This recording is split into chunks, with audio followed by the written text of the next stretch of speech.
तो उसमें विषम संख्या आए इसकी प्रायिकता बताइए। तो अब पूरे पासे में विषम संख्या कै गो है? 3 गो। 1 है, 3 है और 5 है। तो ऐसा अंक कै गो है? 3 गो। तो आंसर तो हमेशा 6 तो नीचे होगा और जो हो सकता है वह ऊपर होगा। 3/6 इसका क्या हो जाएगा? आंसर हो जाएगा। क्लियर हो रहे हैं कि नहीं हो रहे हैं?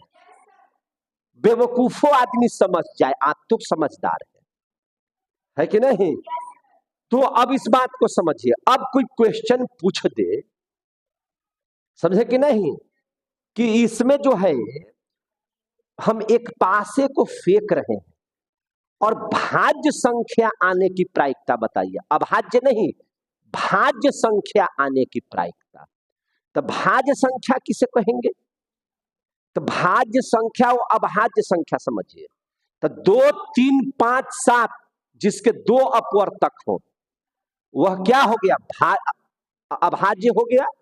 और जिसको 2 से ज्यादा अपवर्तक हो वो हो गया अभाज्य संख्या।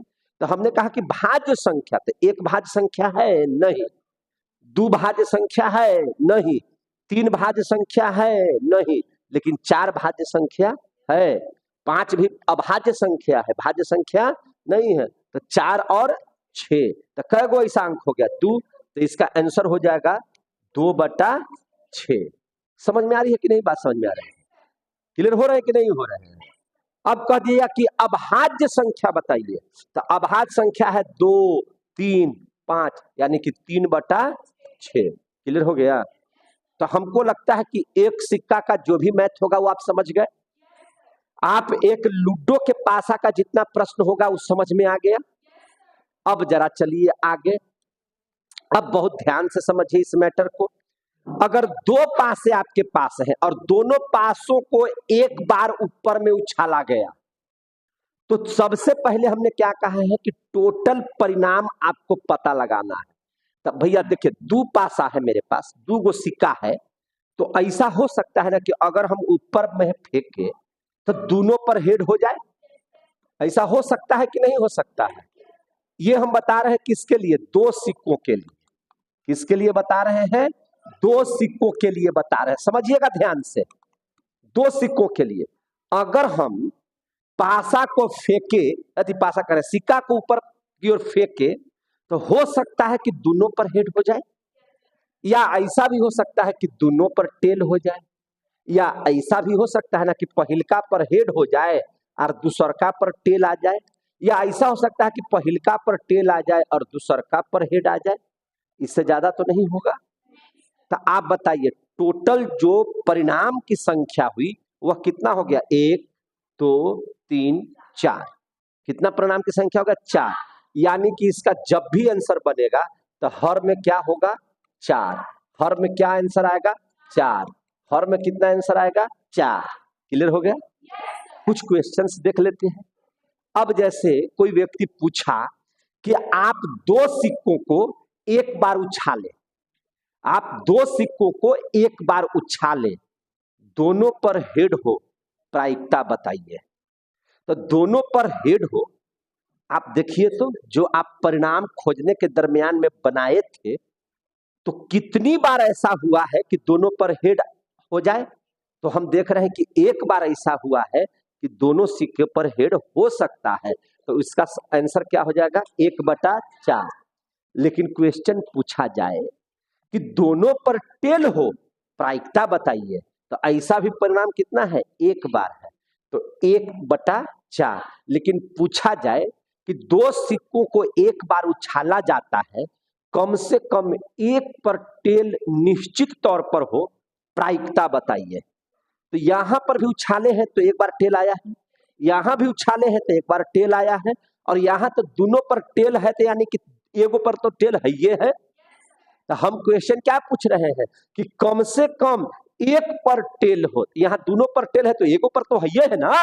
तो टोटल ऐसा संख्या क्या गो है? 1, 2, 3। तो इसका आंसर क्या हो जाएगा? 3/4। आपसे क्वेश्चन पूछा गया कि 2 सिक्कों को एक बार उछाला जाए, कम से कम एक पर हेड हो, इसकी प्रायिकता बताइए। तो आंसर कितना हो जाएगा? 3/4। आ गया समझ में? अब अगला क्वेश्चन थोड़ा सा देख लेते हैं। 3 सिक्का पर, कितना सिक्का पर? 3 सिक्का के लिए देख लीजिए कैसे होगा। अच्छा, एक चीज हमको बताइए, सबसे पहले तो कुल परिणाम निकालने होंगे। सबसे पहले क्या निकालने होंगे? कुल परिणाम। समझ में आ रही है बात? तो कुल परिणाम जरा सा हम लोग देख लेते हैं। 3 सिक्का पर कुल परिणाम देख लेते हैं। देखिए ध्यान से, अगर 3 सिक्का को एक बार उछालते हैं तो ऐसा हो सकता है ना कि तीनों पर हेड आ जाए, तीनों पर क्या हो जाए? हेड। या ऐसा भी हो सकता है कि तीनों पर टेल आ जाए। दिमाग लगाइएगा। या ऐसा हो सकता है कि 2 गो पर हेड आ जाए, 1 गो पर टेल आए। बोलिए। या ऐसा हो सकता है कि पहिलका पर हेड, दूसरका पर टेल और तीसरका पर हेड आ जाए। या ऐसा हो सकता है कि पहिलका पर टेल आ जाए और दोनों पर हेड हेड हो जाए। ना बोलिए। या ऐसा भी हो सकता है कि यहाँ भी टेल आ जाए, यहाँ भी टेल आ जाए और यहाँ हेड हो जाए। ऐसा हो सकता है कि नहीं? या ऐसा भी हो सकता है कि यहाँ पे टेल आए, दूसरका पर हेड आए और तब टेल आ जाए ऐसे। बोलिए। या ऐसा हो सकता है कि यहाँ पर हेड रहे और अहिजा पर भी टेल आ जाए और अहिजा पर भी टेल आ जाए। बोलिए। और कोई परिणाम है तो हमको जरा सा बताइए कि हो सकता है। बोलिए जरा सा। टोटल घटना कै गो हमारे अंदाज से आ गया? 8 गो। कै गो हो गया? 2 2 4 2 6 2 8 गो हो गया। टोटल घटना कितना हो गया? 8 गो। 3 सिक्का के लिए टोटल घटना मेरे पास कितना आ गया? 8 गो। आ रहा है समझ में? लगभग इतना ही आया है। और आ सकता है क्या? देख लीजिए जरा सा। 3 सिक्का वाला है कि नहीं प्रश्न इसमें जी? 3 सिक्का वाला प्रश्न है कहीं? हाँ, 3 सिक्का उछाला गया।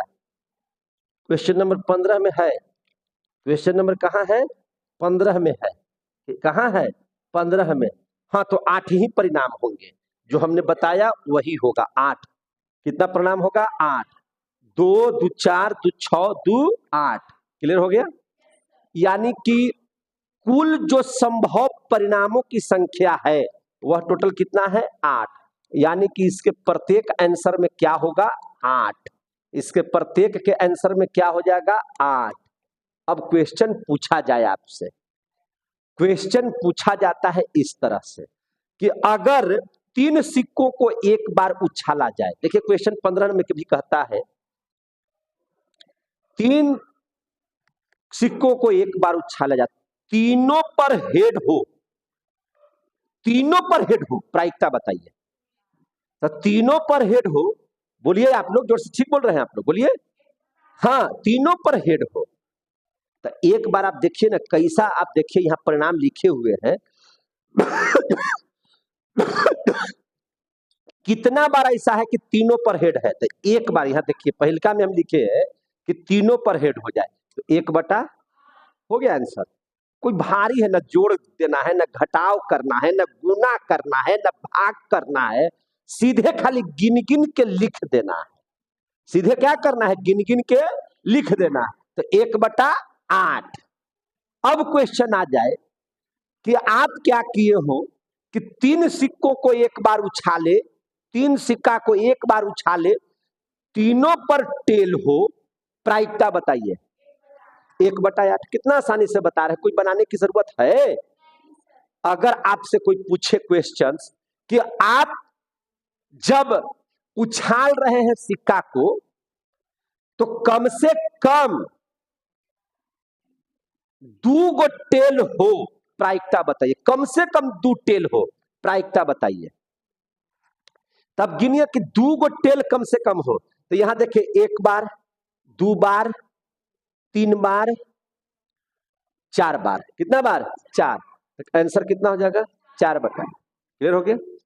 अगर आप 3 सिक्का को एक बार उछाल रहे हैं, कम से कम 2 गो पर हेड हो, प्रायिकता बताइए। 4/8। अब हम पूछ रहे हैं क्वेश्चन बदल करके, सब में पहले नीचे 8 होगा। कोई पूछेगा कि सर पहले ही काहे 8 लिख दे रहे हैं? अरे भैया, टोटल परिणामों की कुल संख्या नीचे ही लिखी जाती है, इसलिए पहले ही हम लिख दे रहे हैं। जितना क्वेश्चन पूछना है पूछते रहिए, समझे कि नहीं। अब आपसे पूछा जाएगा कि कम से कम एक पर हेड हो, प्रायिकता बताइए। कम से कम एक पर हेड हो, तो आप देखिए, अगर इसको छोड़ दिया जाए, टेल वाले पर, तीनों पर टेल हो, तो 7 बार ऐसा हुआ है कि उसमें हेड आपको नजर आएगा एक बार, तो इसका आंसर कितना हो जाएगा? 7/8। कम से कम एक पर हेड हो, ये बताइए। 7/8। कम से कम एक पर टेल हो, तो 7/8। क्लियर हो गया? समझ में आ रही है बात? कहीं से भी कोई प्रश्न अगर इससे पूछा जाएगा तो नहीं बनेगा, बन जाएगा। समझ में आ रही है बात? बन जाएगा। तो चलिए, ये आप सीख गए 2 सिक्कों के लिए और 3 सिक्कों के लिए। 1 सिक्का, 2 सिक्का और तीनों सिक्का के लिए सीख गए। पासा में आपने सीखा 1 पासा के लिए।